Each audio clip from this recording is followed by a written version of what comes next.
إن الحمد لله نحمده ونستعينه ومن سيئات أعمالنا ومن يهده الله فلا مضل له ومن يضلل فلا هادي له وأشهد أن لا تموتن إلا وأنتم مسلمون أما بعد فإن خير الحديث كتاب الله وخير الهدي هدي محمد صلى الله عليه وسلم وشر الأمور محدثاتها وكل محدثة بدعة وكل بدعة ضلالة وقال الله تبارك وتعالى ربنا هب لنا من أزواجنا وذرياتنا قرة أعين واجعلنا للمتقين إماما وقال نبينا محمد صلى الله عليه وسلم كل مولود يولد على الفطرة فأبواه يهودانه أو ينصرانه أو يمجسانه رواه البخاري আলহামদুলিল্লাহ। শুরুতে আবারও প্রশংসা জ্ঞাপন করছি সেই আল্লাহ সুবহানাহু ওয়া তাআলা, যার বিশেষ তৌফিকে আমরা তার দিনের পথে চলার সৌভাগ্য লাভ করেছি, যিনি তার দিনের পথে আমাদেরকে কবুল করেছেন। তার এই প্রশংসা জ্ঞাপনার্থে বলি আলহামদুলিল্লাহ। অতঃপর অসংখ্য সালাত ও সালাম পেশ করছি প্রিয় রাসূল মুহাম্মদ সাল্লাল্লাহু আলাইহি ওয়াসাল্লাম, তার আসহাবী কেরাম, আহলি বাইত, শেষ দিবস পর্যন্ত তার প্রতিটি একনিষ্ঠ অনুসারীদের উপর। সমবেত মুসল্লিবৃন্দ, একজন মুসলিম হিসাবে, একজন অভিভাবক হিসাবে, একজন বাবা হিসাবে, একজন মা হিসাবে আমরা আল্লাহ সুবহানাহু ওয়া তাআলার কাছে নিয়মিত কিছু আবেদন করে থাকি, কিছু দোয়া করে থাকি। যেমন রব্বানা হাব লানা মিন আজওয়াজিনা ওয়া যুররিয়াতিনা কুররাতা আ'য়ুন ওয়াজআলনা লিল মুত্তাকিনা ইমামা। হে আল্লাহ, আমাদের স্ত্রীদের এবং সন্তানদেরকে আমাদের চক্ষু শীতল বানিয়ে দিন, যেন তাদেরকে দেখে আমরা আত্মতৃপ্ত লাভ করতে পারি, আত্মতৃপ্তি লাভ করতে পারি। তারা যেন আমাদের আনুগত হয়, তারা যেন আমাদের প্রিয় হয়। ওয়াজআলনা লিল মুত্তাকিনা ইমামা, এবং আমাদেরকে মুত্তাকিদের ইমাম বানিয়ে দিন। এই দোয়া আমরা নিয়মিত করি। এই দোয়ার উদ্দেশ্য কি? এই দোয়ার উদ্দেশ্য হলো আল্লাহ সুবহানাহু ওয়া তাআলা আমাদের যে সন্তান দিয়েছেন, সেই সন্তানরা যেন আমাদের চক্ষু শীতলকারী সন্তান হয়। আজকে আফসোসের সাথে বলতে হয়, বহু অভিভাবক আর্তনাদ করছেন, তারা হাহুতাশ করছেন, তারা অশান্তিতে রয়েছেন। সন্তানকে নিয়েই আজকে তারা বেকায়দায় রয়েছেন। সমবেত মুসল্লিবৃন্দ, আপনি দুনিয়াতে শুধু বেকায়দায় নয়, যেই সন্তান আপনার বেদিন হয়ে গেছে, যেই সন্তান আজকে আপনার সাথে দুর্ব্যবহার করে, যেই সন্তান আজকে সমাজে সকলের সাথে দুর্ব্যবহার করে, এই সন্তান শুধু আপনাকে দুনিয়াতেই কষ্ট দেবে না, এই সন্তান আপনাকে আখিরাতেও কষ্ট দেবে। একইভাবে যেই সন্তান দুনিয়ায় আপনার অনুগত সন্তান, আদর্শ সন্তান, সমাজেও মানুষের কাছে সে আদর্শ সন্তান, সেই সন্তান দুনিয়াতে যেমন আপনি তাকে নিয়ে শান্তি অনুভব করেন, আখিরাতেও আপনি তাকে নিয়ে শান্তি অনুভব করবেন ইনশাআল্লাহ। লক্ষ্য করুন, সহিহ হাদিসে এসেছে, সহিহ মুসলিমের হাদিস, দুটো হাদিস বলতে চাই, দুটোই সহিহ মুসলিমের। একজন প্রসিদ্ধ তাবেঈ আবু হুরায়রা রাদিয়াল্লাহু তাআলা আনহুকে বললেন, আপনি একজন প্রসিদ্ধ সাহাবী, আমার দুজন শিশু সন্তান মারা গেছে, এ বিষয়ে কি আপনি রাসূলুল্লাহ সাল্লাল্লাহু আলাইহি ওয়াসাল্লাম থেকে কোনো হাদিস আমাকে শুনিয়ে সান্ত্বনা দিতে পারবেন? যেই হাদিস শুনে আমি শান্ত হব, আমি তৃপ্তি লাভ করব, আমি ধৈর্য ধারণ করতে পারব। সাহাবী আবু হুরায়রা রাদিয়াল্লাহু তাআলা আনহু তিনি বললেন, আমি রাসূলুল্লাহ সাল্লাল্লাহু আলাইহি ওয়াসাল্লাম থেকে যা শুনেছি সেভাবেই বলছি। এই ছোট্ট বাচ্চারা, অপ্রাপ্ত বয়সী যারা পৃথিবী থেকে বিদায় নিয়ে যায়, এই সন্তানেরা তারা হচ্ছে জান্নাতে এমনভাবে বিচরণ করবে তাদের কোনো বাধা নিষেধ থাকবে না, যেখানে মন চায় সেখানেই জান্নাতে তারা ঘোরাফেরা করবে, প্রবেশ করবে। বললেন, এই সন্তানেরা সেই কিয়ামতের মাঠে তাদের অবস্থা কি?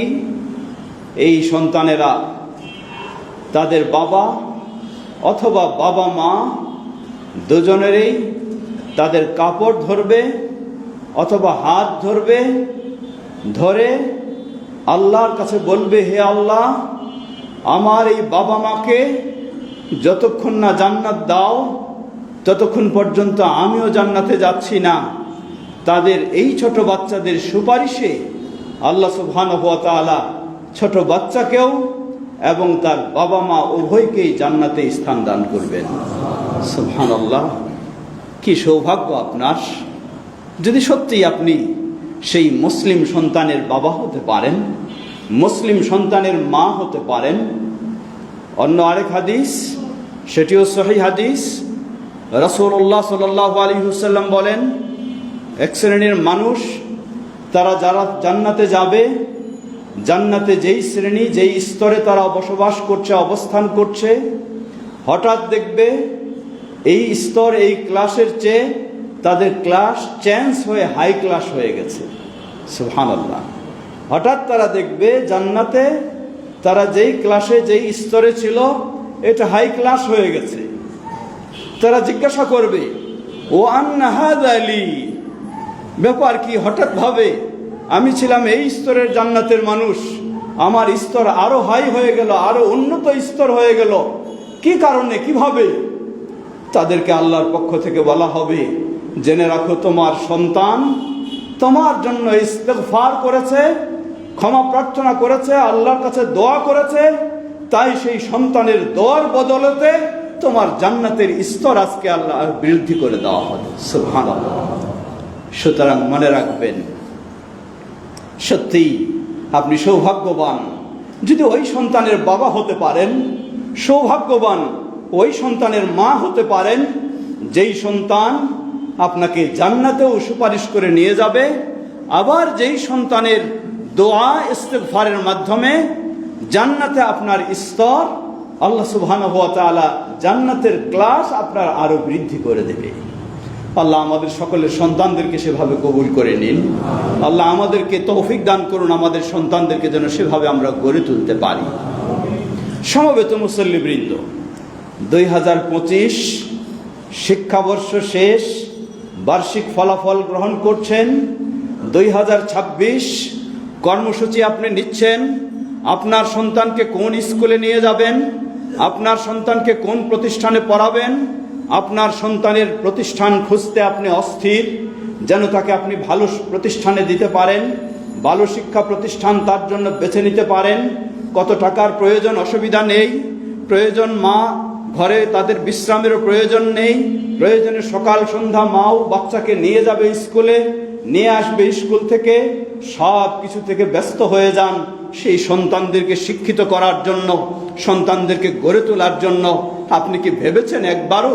আপনি কি চিন্তা করেছেন নতুন বছরের এই কর্মসূচির সাথে আপনার সন্তানকে যেন ওই বানাতে পারেন যেই সন্তান আপনার হাত ধরে টেনে নিয়ে জান্নাতে প্রবেশ করাবে আপনাকে? কতটুকু আপনি ভেবেছেন? তাকে একটু চিন্তা করেছেন? তাকে আপনার কর্মসূচিতে রেখেছেন? আজকে খুঁজছেন আপনি কত সেই উন্নত শিক্ষা প্রতিষ্ঠানে নিয়ে যাবেন, যেখানে হয়তোবা আপনার সন্তান বাউল ফকিরের মতো নষ্ট হয়ে যাবে, অথবা নাস্তিকদের মতো আল্লাহতে বিশ্বাস হারিয়ে ফেলবে, বেদিন হয়ে যাবে, মুরতাদ হয়ে যাবে, ইহুদির মতো হয়ে যাবে, খ্রিস্টানের মতো হয়ে যাবে, বৌদ্ধের মতো হয়ে যাবে, হিন্দুর মতো হয়ে যাবে। সেই ধরনের করার জন্য, গড়ে তোলার জন্য আপনার সন্তানের পিছনে কত টাকা প্রয়োজন তা দিতে আপনি প্রস্তুত। কোথায় নিতে প্রয়োজন, কোন ইংলিশ মিডিয়াম বলেন আর কোন কোন মিডিয়াম বলেন, সেই ব্রিটিশ কারিকুলাম বলেন আর সেই অমুক কারিকুলাম বলেন, সব কিছু খুঁজে বেড়াচ্ছেন। আপনি কি একটু ভেবেছেন আপনার এই সন্তান কি আপনার জন্য একবারও আল্লাহর কাছে কেঁদে বলবে রব্বির হামহুমা কামা রব্বায়ানি সগীরা? না, বলবে না। সেটিকে একটু আপনি ভেবে দেখেছেন? ফরজ আপনার জন্য, নফল নয়। মুসলিম যদি আপনি হয়ে থাকেন, মুসলিম বাবা হলে, মুসলিম মা হলে আপনার জন্য ফরজ এটি, সবচেয়ে বড় ফরজ এটি। আপনার সন্তানকে ওই পথে গড়ে তুলতে হবে যাতে আপনার সন্তান তার রবকেও চিনে, তার বাবা মাকেও চিনে, তার রবের সাথেও ভালো আচরণ করে, বাবা মার সাথেও ভালো আচরণ করে, দেশবাসীর সাথেও ভালো আচরণ করে। যাকে দিয়ে আপনি দুনিয়াতেও উপকৃত হবেন, যাকে দিয়ে আপনি আখিরাতেও উপকৃত হবেন, তেমন ভাবে গড়ে তোলা আপনার জন্য ফরজ। লক্ষ্য করুন, রাসূলুল্লাহ সাল্লাল্লাহু আলাইহি ওয়াসাল্লাম কতই না স্পষ্ট করে বলেছেন। তিনি বলেন, কুল্লু মাউলুদিন ইউলাদু আলাল ফিতরাতি ফাআবাওয়াহু ইউহাউইদানিহি আও ইউনাসসিরানিহি আও ইউমাজ্জিসানিহি। প্রতিটি শিশু সন্তান ইসলামী স্বভাবের উপরেই জন্ম লাভ করে, ইসলামী আদর্শের উপরেই জন্ম লাভ করে। কিভাবে? আমরা সবাই যখন রূহ জগতে ছিলাম, আল্লাহ রাব্বুল আলামিন আমাদের কাছে এই স্বীকৃতি নিয়েছেন। আল্লাহ আমাদেরকে বলেছেন, আলাস্তু বিরাব্বিকুম, আমি কি তোমাদের রব নই? আমরা সবাই এক বাক্যে সাড়া দিয়েছি, বালা, হ্যাঁ আপনি আমাদের রব। ওই ইমানের উপরেই, ওই বিশ্বাসের উপরেই একটা হিন্দুর ঘরে হলেও সন্তান জন্ম লাভ করে, খ্রিস্টানের ঘরে হলেও সন্তান জন্ম লাভ করে, মুসলিমের ঘরে হলেও সন্তান জন্ম লাভ করে। আল্লাহ রাসূল সাল্লাল্লাহু আলাইহি ওয়াসাল্লাম বললেন, ওই ইসলামী আদর্শের সন্তানটাকে ফাআবাওয়াহু ইউহাউইদানি, তার বাবা মা তাকে ইহুদি বানিয়ে ফেলে, আও ইউনাসসিরানি, বাবা মা তাকে খ্রিস্টান বানিয়ে ফেলে, আও ইউমাজ্জিসানি, বাবা মা তাকে অগ্নিপূজকের মতো বানিয়ে ফেলে। আফসোস, আজকে একজন ইহুদি তার সন্তানকে ইহুদি বানাবে, এটাই স্বাভাবিক, বাস্তবে তাই বানিয়ে থাকে। খ্রিস্টান তার সন্তানকে তাই খ্রিস্টানই বানায়, হিন্দু তার সন্তানকে হিন্দুও বানায়, বৌদ্ধ তার সন্তানকে বৌদ্ধও বানায়। কিন্তু আফসোস, নাস্তিক তার সন্তানকে নাস্তিকও বানায়, কিন্তু মুসলিম তার সন্তানকে মুসলিম বানাচ্ছে না। এই ক্ষেত্রে আমরা কতই না দুর্বল হয়ে গেছি। ভাবতে হবে আপনাকে, দুনিয়ায় আপনার শেষ নয়।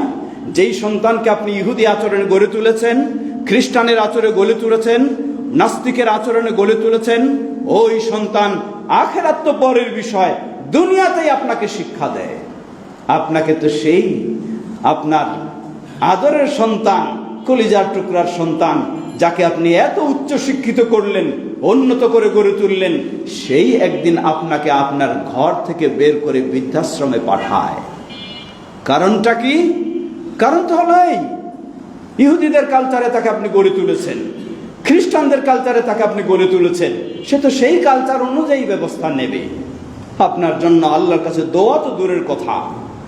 প্রিয় ভাইয়েরা আমার, পর্দার আলীর মা ও বোনেরা, সুতরাং প্রতিটি মুসলিম বাবা মাকে এই কর্মসূচি নিতেই হবে। যদি আপনি মুসলিম হয়ে থাকেন, যদি আপনি জান্নাতের আশা করে থাকেন, যদি আপনি আল্লাহকে ভয় করে থাকেন, যদি নিজে জান্নাতি হতে চান, সন্তানকে জান্নাতি বানাতে চান, যদি নিজে জাহান্নাম থেকে বাঁচতে চান, সন্তানকে জাহান্নাম থেকে বাঁচাতে চান, তাহলে আপনাকে নতুন শিক্ষাবর্ষে সেই কর্মসূচি আপনাকে নিতেই হবে, যাতে আপনার সন্তানকে আপনি মুসলিম হিসাবে গড়ে তুলতে পারেন।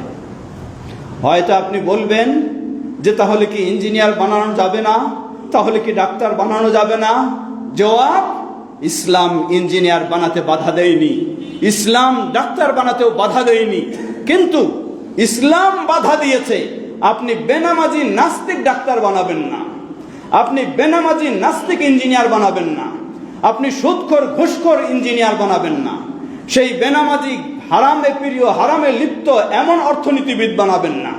আপনি বানাবেন মুসলিম ডাক্তার, নামাজি ডাক্তার, আপনি বানাবেন মুসলিম ইঞ্জিনিয়ার, নামাজি ইঞ্জিনিয়ার। এটিতে ইসলামে আপনাকে কখনোই বাধা দেয়নি। সকল সন্তানকেই শুধু ওই দাওরা হাদিস মাদ্রাসা মুহাম্মাদিয়া আরবিয়া পড়ায় সেই বড় আলেম করে তৈরি করতে হবে, ইসলাম তো এটি বাধ্য করেনি।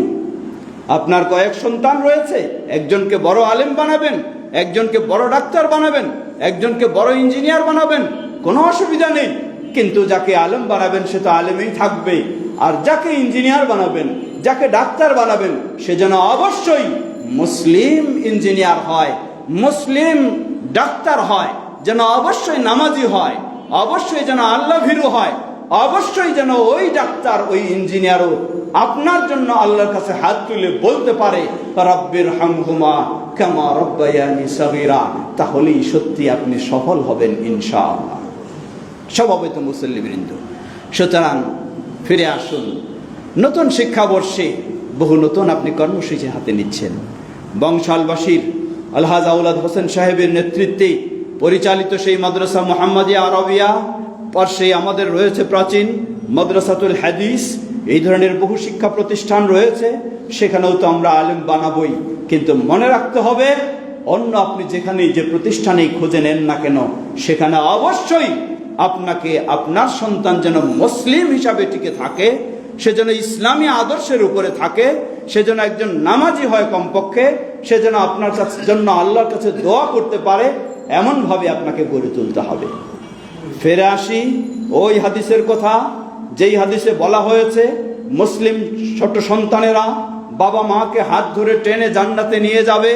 হয়তো কেউ বলতে পারেন এই হাদিসে তো বলা হয়েছে অপ্রাপ্ত শিশুদের কথা। জবাব, অপ্রাপ্ত শিশু মানে কি?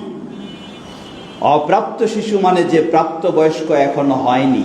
প্রাপ্তবয়স্ক কখন হয়? সাধারণভাবেও যদি আমরা নর্মালি যদি মেনে নেই, তাহলে 15 বছর বা এই ধরনের হলে সে যৌবনে পদার্পণ করে থাকে, তাকে বলা হয় প্রাপ্তবয়স্ক। এর পূর্বে যদি সে মারা যায় তাহলে তার এই অবস্থা হবে। তার জন্য এই সুসংবাদ, সে জান্নাতি হবে এবং বাবা মাকেও সে জান্নাতি বানানোর চেষ্টা করবে ইনশাআল্লাহ। এর পূর্বে মানে আপনার বাচ্চার বয়স যদি 10 বছর হয়, যদি 12 বছর হয়, সেও এই হুকুমের মধ্যে অন্তর্ভুক্ত হবে ইনশাআল্লাহ। তাহলে এই 12 বছর নয়, আজকে তো আমরা আমাদের সন্তানদেরকে 3-3.5 বছর হলেই তাকে প্লে, তাকে নার্সারি, এই ধরনের শ্রেণীতে আমরা নিয়ে যাচ্ছি। এই ছোট্ট শিশু, যেই শিশুটি ইসলামী স্বভাবের উপরে জন্ম লাভ করেছে, এই ছোট্ট শিশুকে যদি আপনি ছোট্ট বয়স থেকেই তাকে ইসলাম মুক্ত শিক্ষার দিকে ঠেলে দেন, ইসলাম মুক্ত, যেখানে ইসলামের কিছুই নেই, গন্ধ নেই, যেই পরিবেশেও নেই, শুধু নাস্তিকতা, নারী পুরুষের অবাধ বিচরণ এবং কোন রকমের তাদের মাঝে আদর্শ বলতে কিছু নেই, এমন প্রতিষ্ঠানগুলিকে উন্নত বলে মনে করে সেখানে আপনি ছেড়ে দেন, আর ওই ছেলে ওই মেয়ে এই বয়সেও যদি মারা যায়, তাহলে আপনি ভেবে দেখুন আপনি তাকে কোন পথে ছেড়ে দিয়েছেন, আপনি তাকে কোন পথে এগিয়ে নিয়েছেন।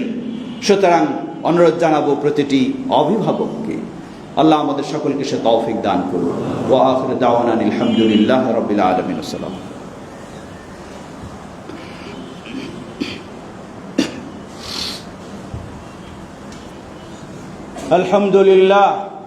আলহামদুলিল্লাহ রাব্বিল আলামিন, ওয়াসসালাতু ওয়াসসালামু আলা আবদিল্লাহি ওয়া রাসূলিহি নবিয়িনা মুহাম্মদ ওয়া আলা আলিহি ওয়া সাহবিহি আজমাইন, আম্মা বা'দ। সমবেত মুসল্লিবৃন্দ, আমরা অনেক সময় চেষ্টা কম করি, শুধু ওজর আপত্তি খুঁজি। কিসের ওজর আপত্তি?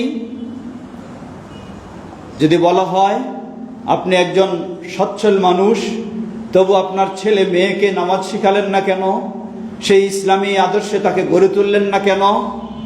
জবাব আসে, আসলে আমি অনেক চেষ্টা করেছি, আমি কোনো ভালো প্রতিষ্ঠান পাই নাই। ভালো প্রতিষ্ঠান পাইনি মানে আপনি অনেক টাকা পয়সার মানুষ, অনেক উচ্চ লেভেলের মানুষ, মাদ্রাসা মুহাম্মাদিয়া আরবিয়া আপনার লেভেলের নয়, মাদ্রাসাতুল হাদিস আপনার লেভেলের নয়, তাই আপনি অনেক উচ্চ লেভেলের প্রতিষ্ঠান খুঁজেছেন যেখানে ইসলামের আলিফও নেই, যেখানে ইসলামের গন্ধও নেই, সেটাকে আপনি বেছে নিয়েছেন। আর এখন আপনি অভিযোগ করছেন যে আমার তো ভালো প্রতিষ্ঠান আমি পাইনি। সত্যি কি আপনার অভিযোগটা আল্লাহকে ভয় করে? সত্যি কি আপনার আপত্তি বা সমস্যাটা জান্নাতের চিন্তা রেখে করছেন? জবাব না, আল্লাহকে ভয় করে আপনি এই অভিযোগ করেননি, জান্নাতের চিন্তা রেখে আপনি এই অভিযোগ করেননি। বলবেন কেন? জবাব, আপনি উন্নত একটি প্রতিষ্ঠান খুঁজে পেলেন, সেই প্রতিষ্ঠানে আপনার ছেলেকে বা মেয়েকে পড়ালেন, দেখা গেল হয়তো ওই প্রতিষ্ঠানে গণিতের টিচার দুর্বল, অথবা ইংরেজির টিচার দুর্বল, অথবা সায়েন্সের টিচার দুর্বল, অথবা বাংলা সাহিত্যের টিচার দুর্বল। আপনি তো কোনোদিনই বলবেন না যে আমার ছেলে বা আমার মেয়ের স্কুলের টিচার যেহেতু দুর্বল তাই সে ইংরেজিতে সারা জীবনই দুর্বল থাকুক, এটা তো কোনোদিন আপনি বলবেন না। বরং আপনি বলবেন স্কুলে অন্য টিচার ভালো রয়েছে কিন্তু ইংরেজির টিচার ভালো নাই, তাই আমি ব্যক্তিগত টিচার দিয়ে ইংরেজিতে আমার ছেলে বা মেয়েকে সবল করার ব্যবস্থা নেব। এটাই বাস্তব আপনি নিয়ে থাকেন। অথবা গণিতে অথবা সায়েন্সে ব্যক্তিগত প্রাইভেট টিচার দিয়ে আপনি তাকে সবল করার চেষ্টা করেন। আপনি কি ওই বাবা না যেই বাবা তার সন্তানকে ব্যক্তিগত টিচার দিয়ে ইংরেজিতে সবল করার চেষ্টা করেন, গণিতে সবল করার চেষ্টা করেন, বিজ্ঞানে সবল করার চেষ্টা করেন? তাহলে আপনার সন্তানের স্কুলে যখন, আপনার সন্তানের শিক্ষা প্রতিষ্ঠানে যখন ইসলাম শিক্ষা দেওয়ার মতো কোনো শিক্ষক নেই, তাহলে আপনি কেন সেখানে ব্যক্তিগত টিচার দিয়ে তাকে ইসলাম শিক্ষার ব্যবস্থা করেননি? একটু ভাবে দেখুন, একটু নিজের বিবেককে প্রশ্ন করুন। সত্যি যদি আপনি চান আপনার সন্তানকে আদর্শ সন্তান হিসেবে গড়ে উঠুক, আপনার সন্তান জান্নাতি হোক, আপনার সন্তান আপনাকে জান্নাতে নিতে সহায়ক হবে, তাহলে আপনার দায়িত্ব কর্তব্য সন্তানের প্রতিষ্ঠানে ভালো ইসলামী শিক্ষার কোনো ব্যবস্থা না থাকলেও আপনার জন্য ফরজ আপনার সন্তানকে ব্যক্তিগত টিচার দিয়ে তাকে ইসলাম শেখাতে হবে। মন মানসিকতা কতই আমাদের সংকীর্ণ এবং নিম্ন চিন্তা করুন। ইংরেজি ব্যক্তিগত টিচার দিয়ে পড়াচ্ছেন, গণিত পড়াচ্ছেন, সায়েন্স পড়াচ্ছেন, টাকা পয়সার কোনো হিসাব নেই, টিচার যা চায় 5,000 10,000 তাই আপনি দিতে প্রস্তুত। কিন্তু কোরআন শেখাচ্ছেন, সেখানে হাজারের সংখ্যা নেই, সেখানে 100-এর হিসাব, সেখানে 100-এর হিসাব। লা হাওলা ওয়ালা কুওয়াতা ইল্লা বিল্লাহ। এত নিম্নমানের আপনি, এত নিম্ন চিন্তা আপনার। আপনি আপনার সন্তানকে আল্লাহর বাণী শিক্ষা দিবেন, আল্লাহর কিতাব শিক্ষা দিবেন, যেই কিতাব তাকে দুনিয়াতে শ্রেষ্ঠ মানুষ করবে, যেই কিতাব তাকে জান্নাতে নেওয়ার সহায়ক হবে, সেই কিতাব পড়ানোর ক্ষেত্রে আপনার টাকা নেই, আপনার পয়সা নেই, আপনার হিসাব ছোট হয়ে গেল। আর যেগুলি তাকে জান্নাতে নেবে না, বরং হতে পারে সেগুলি জান্নাতের প্রতিবন্ধকতা, সেগুলি শেখানোর জন্য আপনার টাকার হিসাবে চিন্তা নেই। মন মানসিকতাটাকে একটু ইসলামের জন্য সুন্দর করুন, ইসলামের জন্য প্রস্তুত করুন, তাহলে ইনশাআল্লাহ ইন্নামাল আমালু বিন্নিয়াত, নিয়তটা যদি একটু ভালো করি তাহলে হতে পারে আমার সন্তানের স্কুলে ইসলাম শেখানোর কোনো ব্যবস্থা নেই, কিন্তু আমি যদি নিয়তটা ভালো করি, ভালো টিচার ভালো শিক্ষক দিয়ে ব্যক্তিগতভাবেও তাকে আমি ইসলাম শিক্ষা দেই, তাহলেও হতে পারে সে এমনইভাবে ডাক্তার হবে, ইঞ্জিনিয়ার হবে, আরো বড় শিক্ষিত হবে, কিন্তু তার ভিতরে থাকবে আল্লাহর ভয়, ভিতরে থাকবে ইসলাম, ভিতরে থাকবে জান্নাতের চিন্তা, ভিতরে থাকবে আখিরাতের চিন্তা। সেই হবে আদর্শ সন্তান, সেই হবে আদর্শ সমাজের ব্যক্তি, সেই হবে আদর্শ নাগরিক, সেই হবে দুনিয়া এবং আখিরাতে উভয় ক্ষেত্রে আপনার জন্য কল্যাণকর। আল্লাহকে ভয় করে আমরা আমাদের প্রিয় সন্তানদেরকে যেন সেভাবে গড়ে তুলতে পারি। আল্লাহ আমাদের সকলকে সে তৌফিক দান করুন। সমবেত মুসল্লিবৃন্দ, সুতরাং স্মরণ করে দিতে চাই, আপনার সন্তানকে হয়তো আলেম, বড় আলেম বানানোর সুযোগ হচ্ছে না, অসুবিধা নেই, কিন্তু কমপক্ষে তাকে ইসলামের মৌলিক শিক্ষা তাকে দিতেই হবে, যেই মৌলিক শিক্ষার মাধ্যমে সে তার ঈমানটাকে ধরে রাখতে পারবে, যেই মৌলিক শিক্ষার মাধ্যমে সে সালাত আদায় করতে পারবে, যেই মৌলিক শিক্ষার মাধ্যমে সে হালাল হারাম চিনবে, এমনটি আপনাকে অবশ্যই দিতেই হবে। আমরা যেন আমাদের সন্তানদেরকে সেভাবে গড়ে তুলতে পারি। আল্লাহ আমাদের সকলকে সে তৌফিক দান করুন। এজন্য রয়েছে আমাদের এই শীর্ষ প্রতিষ্ঠানগুলি সহ আরো যেগুলিতে রয়েছে, ঠিক অনুরূপভাবে আপনাদেরকে সানন্দে সেটি অবগত করছি। যারা উত্তরার দিকে রয়েছেন সেই বৃহত্তর উত্তরায়, সেখানেও আমাদের সহিহ আকীদায় কোরআন এবং সুন্নাহর আলোকে সুন্দর একটি প্রতিষ্ঠান আমরা গড়ে তুলেছি, জামিয়া মানারুত তাওহীদ, যেটি মদিনা বিশ্ববিদ্যালয়ের সিলেবাসের কারিকুলামের আলোকে আমাদের বাচ্চাদেরকে যেমনইভাবে জেনারেল সাবজেক্টগুলিতেও সে উন্নত শিক্ষায় শিক্ষিত হবে, আরবিক ইসলামী শিক্ষায় শিক্ষিত হবে। যারা বিশেষ করে উত্তরায় রয়েছেন আমাদের মাঝে, এদিকে সম্ভব হচ্ছে না অথবা আপনাদের পরিচিত রয়েছে, তাদের সকলকে সংবাদ দেবেন আমাদের সেই সুন্দর প্রতিষ্ঠানে আমাদের সন্তানদেরকেও যেন সেখানেও আমরা কমপক্ষে প্রাইমারি লেভেলটা প্রাথমিক শিক্ষা দিয়েও তাকে যেন আমরা ঈমান ইসলামের উপর, বিশেষ করে আহলুল হাদিস হিসাবে আমাদের আরো গুরুত্ব হলো শুধু ইসলাম শিখালেই চলবে না, যেন অবশ্যই তাওহীদ ও সুন্নাহর সঠিক আকীদা শিক্ষা দেওয়া যায়, সঠিক আহলুল হাদিস বানানো যায়, সেই চেষ্টায় আমাদের সকলকে করতে হবে। আল্লাহ আমাদের সবাইকে সে তৌফিক দান করুন। সমবেত মুসল্লিবৃন্দ, বংশাল বলার অপেক্ষা রাখে না। সব সময় আমরা বলি গোটা বাংলাদেশের রাজধানী ঢাকা আর আহলুল হাদিসদের রাজধানী হলো বংশাল। এই বংশালেই গোটা বাংলাদেশ থেকে মানুষ ছুটে আসে বিভিন্ন রকমের শিক্ষা নিতে, বিভিন্ন রকমের দীক্ষা নিতে, বিভিন্ন রকমের সহযোগিতা নিতে। আর আপনারাও স্বতঃস্ফূর্তভাবে সেই ক্ষেত্রে ভূমিকা রেখে থাকেন। আল্লাহ আপনাদেরকে আরও বেশি রাখার তৌফিক দান করুন। আজকে আমাদের মাঝে সেই কুমিল্লা থেকে যিনি মাদ্রাসা মুহাম্মাদিয়া আরাবিয়ায় হেফজ বিভাগে গোটা জীবনটাই অতিবাহিত করেছেন, হাফেজ মুসলিহউদ্দিন সাহেব, সেই কুমিল্লা যাত্রাপুরে এমন একটি জায়গা আমি নিজেও গেছি, সেখানে দেখে এসেছি চতুর্দিকে ভিন্নজন, নেই কোনো আহলুল হাদিসের বসতি, নেই কোনো পরিবার, নেই কোনো এলাকা। সেখানে তিনি একটি সুন্দর এলাকা গড়ে তুলছেন, যেখানে রয়েছে মসজিদ, রয়েছে মাদ্রাসা, সেখানে মসজিদের নির্মাণ কাজ চলছে। আমি অনুরোধ জানাবো সবাইকে বিশেষভাবে এই মসজিদে হেল্প করার জন্য। আপনারা এবং যারা আপনাদের পরিচিত রয়েছে সকলের কাছ থেকে সহযোগিতা নিয়ে এই মসজিদে হেল্প করা আমাদের জরুরি, কারণ ওটি এমন একটি এরিয়া আমি নিজে দেখে এসেছি, তাই সেখানে আমাদের হেল্প করা অত্যাবশ্যক, অতি জরুরি। তাই সবাইকে আমি বিশেষভাবে অনুরোধ জানাচ্ছি, উনি আজকে আমাদের মাঝে আছেন, আজকে হোক বা এরপরে হোক আমাদের ইমাম সাহেব, খতিব সাহেবদের কাছে দিলেও ওটা ওনার কাছে পৌঁছবে ইনশাআল্লাহ। আশা করি সবাই সর্বাত্মক চেষ্টা করবেন ইনশাআল্লাহ। ইবাদাল্লাহ রাহিমাকুমুল্লাহ, আল্লাহুম্মা সাল্লি আলা মুহাম্মদ ওয়া আলা আলি মুহাম্মদ কামা সাল্লাইতা আলা ইব্রাহিম ওয়া আলা আলি ইব্রাহিম ইন্নাকা হামিদুম মাজিদ। আল্লাহুম্মা বারিক আলা মুহাম্মদ ওয়া আলা আলি মুহাম্মদ কামা বারাকতা আলা ইব্রাহিম ওয়া আলা আলি ইব্রাহিম ইন্নাকা হামিদুম মাজিদ। اللهم ارض عن الخلفاء الراشدين وعن سائر أصحاب نبيك الكريم. اللهم أعز الإسلام والمسلمين واخذل الكفرة والمشركين ودمر ديارهم. হে আল্লাহ, আমাদের দেশ সহ পৃথিবীর সর্বত্র ইসলাম ও মুসলিমদেরকে সমন্বিত করুন। সেই নির্যাতিত মাজলুম মুসলিমদেরকে আল্লাহ হেফাজত করুন। সেই ফিলিস্তিন সহ সর্বত্র মুসলিমদেরকে আল্লাহ হেফাজত করুন। আমাদের দেশেও, এই দেশকেও আল্লাহ ইসলামের আলোকে চলার তৌফিক দান করুন। দেশের সর্বস্তরের মানুষকে ইসলামের পথে আল্লাহ হেদায়েত দান করুন। দেশকেও সকল প্রকার ষড়যন্ত্র থেকে আল্লাহ হেফাজত করুন। আমাদের মাঝে উপস্থিত অনুপস্থিত অনেকে অসুস্থ রয়েছেন, আল্লাহ আমাদের সকল অসুস্থদেরকে পরিপূর্ণ সুস্থতা দান করুন। অনেকে বিপদগ্রস্ত রয়েছেন, আল্লাহ তাদেরকে বিপদ থেকে মুক্তি দান করুন। অনেকে দোয়াও চেয়েছেন, আল্লাহ তাদের সকলকে সকল সমস্যা থেকে মুক্ত করে ঈমানের উপরে থাকার তৌফিক দান করুন। আর আমাদের প্রিয়জন যারা বিদায় নিয়ে চলে গেছেন, বাবা মা ভাই বোন, আল্লাহ তাদের ভুল ত্রুটি ক্ষমা করে তাদেরকে জান্নাতুল ফেরদৌস নসিব করুন। আর আমাদের প্রিয় সন্তানদেরকে যেন আমরা সেই মুসলিম সন্তান হিসেবে গড়ে তুলতে পারি, আল্লাহ সেটি আমাদের সন্তানদেরকে কবুল করে নিন, আমাদের জন্য সেটি আল্লাহ সহজ করে দিন। সুবহানাকাল্লাহুম্মা ওয়া বিহামদিকা আশহাদু আল্লা ইলাহা ইল্লা আনতা আস্তাগফিরুকা ওয়া আতুবু ইলাইক। কাতার সোজা করে নিন।